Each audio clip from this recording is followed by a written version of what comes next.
the world. So today we're here to ask the simple question, what if the NFL had a minor league?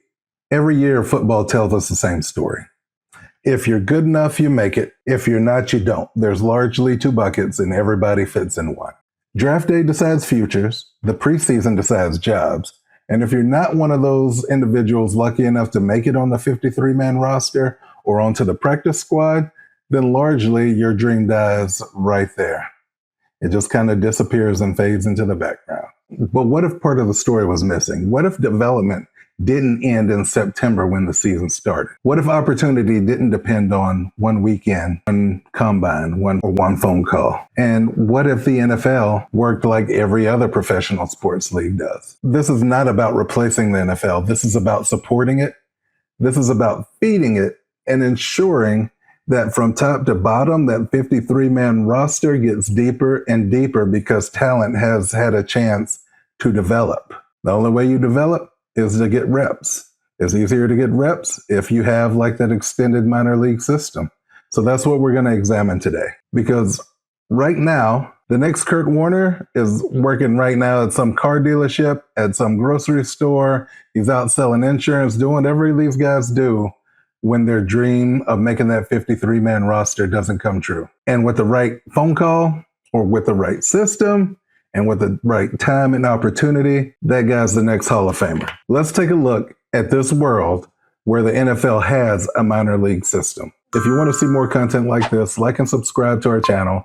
That way you get the notifications when the new content goes up. So go ahead and hit my theme music, and I'll see you guys after the prologue.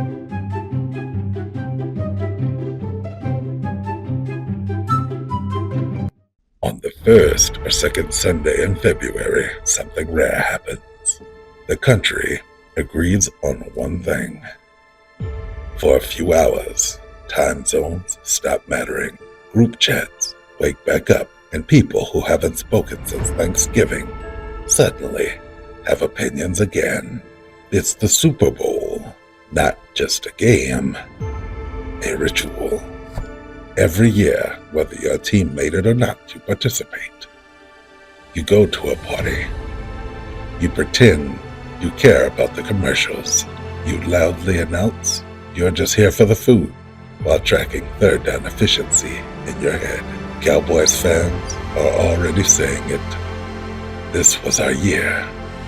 But next year is really our year. Jets fans are staring off into the dark abyss, asking, no, begging the universe for mercy. Somewhere between kickoff and halftime, a Jets fan will quietly whisper, honestly, a giant meteor might be cleaner, for good or for bad, for joy or for heartbreak, for denial or for coping. This is it. The final Sunday of the NFL year. We don't just crown a champion. We shut the lights off. Weeks will pass and Mondays still come. Sports shows will show up anyway. They talk louder. They argue harder. They stretch content like it owes them money. Suddenly, mock drafts are treated like gameplay. Combine drills are analyzed like playoff film. A man running in gym shorts becomes must-see television. And somewhere, someone says it. Spring football is starting. But is it though? Because we have been here before. Spring football shows up with new logos, big promises, and a press release tone that screams, trust us. And every fan responds with the same refrain. We will believe you if you're still here in 2 years. We don't hate spring football. We don't trust it. Not because football fans are picky, but because history has receipts. We find ourselves in a football wasteland. No games that matter, no standings to check. No circle this matchup energy. Just waiting. Waiting for August. Waiting for camp clips, waiting for hope to reboot. Or, if you are a Jets fan, still looking to the sky for the giant meteor. We have accepted the football wasteland like it's natural. But here's the part that should bother you. This wasteland is not caused by lack of interest. It's not caused by lack of talent. And it's definitely not because football fans suddenly stop caring. It exists because we are told that it had to. So today, join Clipboard Corey as he asks a question that sounds somehow very radical, even though it shouldn't. What if the NFL took over spring football and turned it into its minor leagues? Don't forget to hit the like button and subscribe to the channel, or Clipboard Corey will not pay me for my time.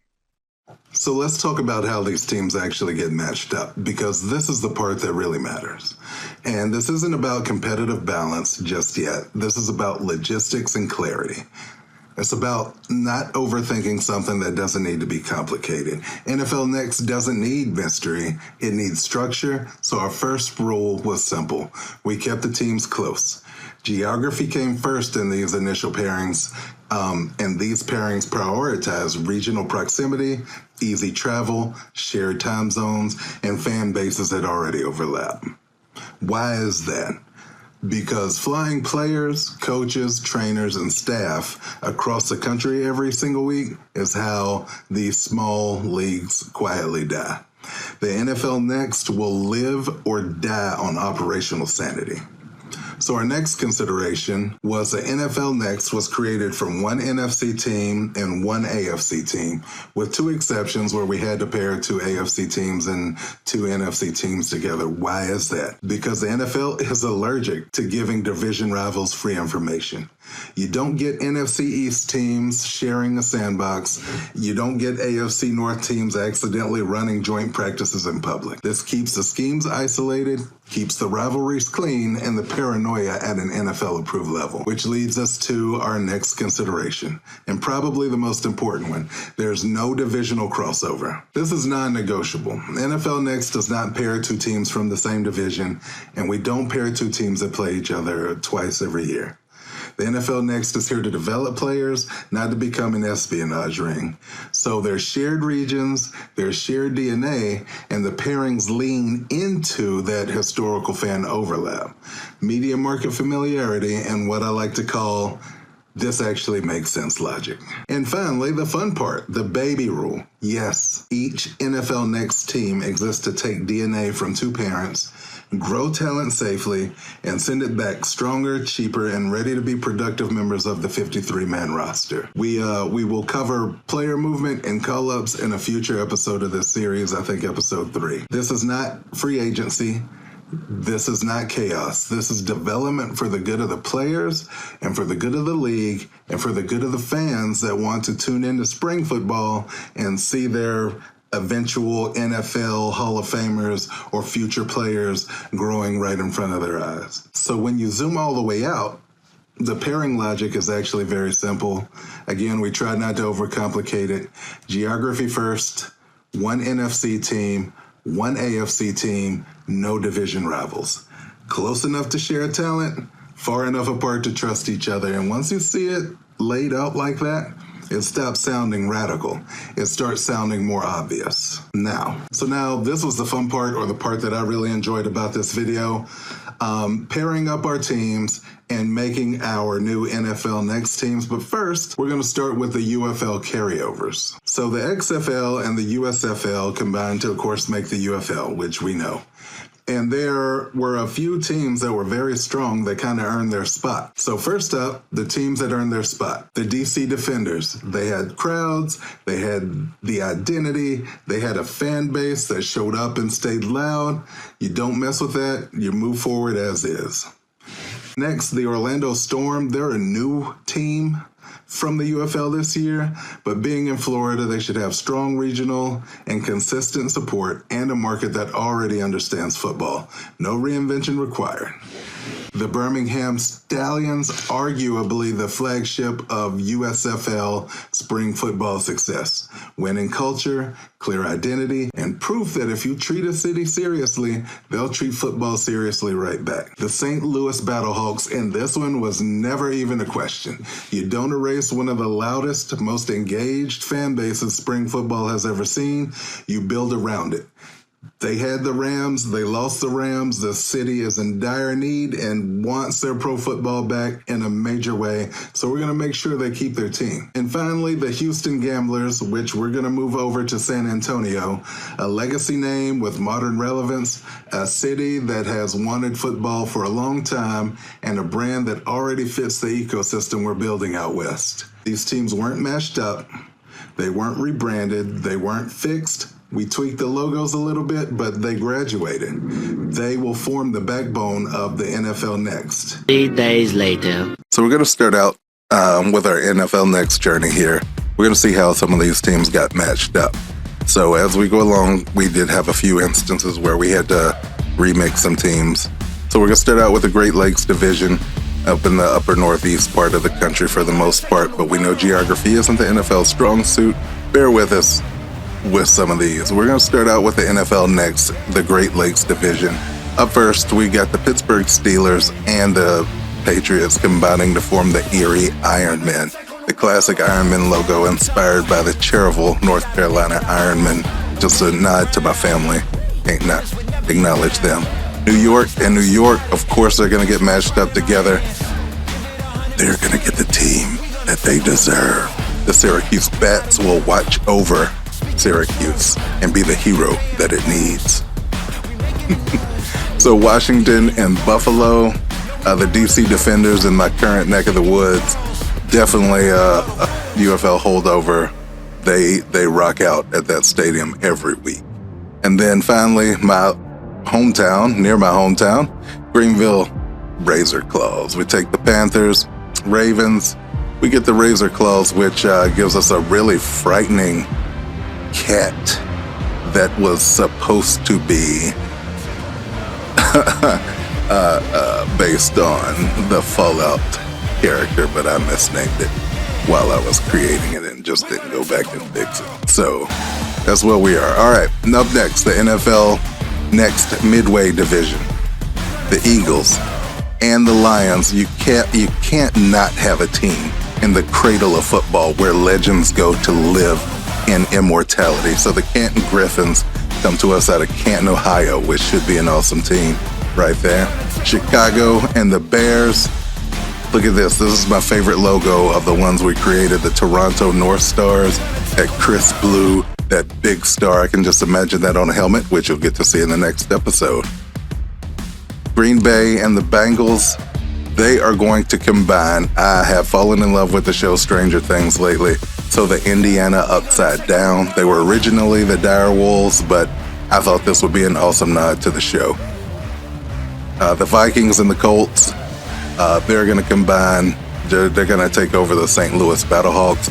St. Louis is one of those teams that's been around since the beginning days of the XFL, and they have a tremendous crowd out there in St. Louis, so we definitely had to keep a team in their area. NFL Next, the Gulf Coast swing. We're going down south. Let's get Tampa Bay, and let's get the Jaguars taking over the Orlando Storm franchise, a new franchise to the UFL this year. They're going to hold over with us because that logo is really hot, or it's electric. Boogie, woogie, woogie.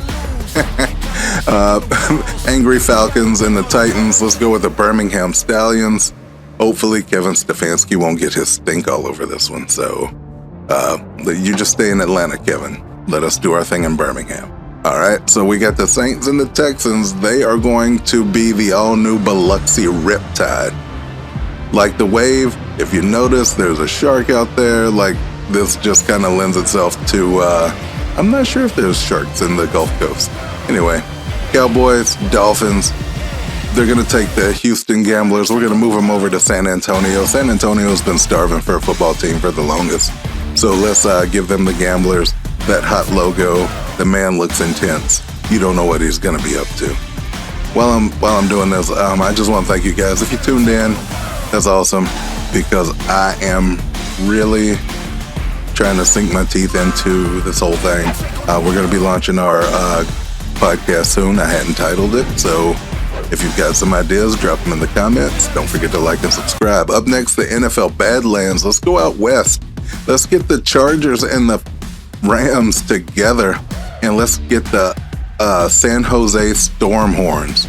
Perfect mashup of those logos, and that Ram looks ultra angry. You don't want to go into San Jose and mess with him. Then let's get our Niners and the Raiders. The Night Raiders kind of looks like the Las Vegas Knights logo mashed up with the Iron Man logo, but I still thought that was really hot. Then my Chiefs and the Arizona Cardinals. We're going to take a team down to Lubbock, Texas. We're going to let Patrick Mahomes on this one. They're going to play out in where Texas Tech plays. The Lubbock Firehawks will rule over Texas. And then finally, the Broncos and the Seahawks. The all-new Eugene Sentinels playing out of Eugene, Oregon, out of probably Outson Field. Also, we'll cover home turf in the next video. So you guys make sure to like and subscribe so you can get those notifications when they pop up. Man, leave some comments if you can think of some other towns where you think one of these teams will be successful. We're also putting together an episode on further expansions because eventually we want to get these things to where each team has their own, but you got to make sure it has legs. You got to make sure it can crawl before it can walk. This video is for the kingdom. And I guess for anybody else who may, just be curious about like spring football. So thank you for joining me. We'll see you guys on the next episode.